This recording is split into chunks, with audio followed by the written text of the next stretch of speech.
ओडिशार गणपर्व रज पर्व उपलक्षे मु केवल ओडिशा कि भारत वर्ष नुहे समग्र पृथ्वीर समस्त भौणी मान समस्त माँ मान को अभिनंदन जनाऊँगी। एभली एक पवित्र पर्व ये हूँ प्रकृतिर मध्य पर्व।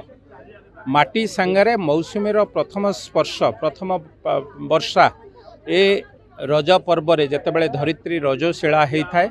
भौणी मानक माँ मानक कौन काम करने सुजोग दि जाए न था। आमे भाई माने बा पुरुष लोक आज 3 दिन काम करिथांतु। ए पर्व होची आम संस्कृतिर आम परंपरार अन्यतम श्रेष्ठ पर्व जहाँ कुहा जाइछि ओडिशा रे 12 मासरे 13 पर्व ता भितरु गणपर्व ओडिशार गणपर्व हिसाब रे रज पर्व एक श्रेष्ठ पर्व।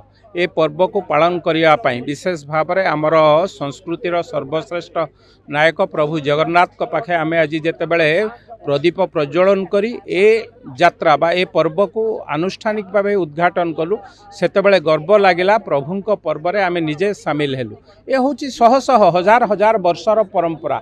ए परंपरा को उज्जीवित रखिबा पई पात्रपड़ा ए होची गड़ पात्रपड़ा पाइक विद्रोहर अन्यतम साक्षी मुक साक्षी भाव आज रही।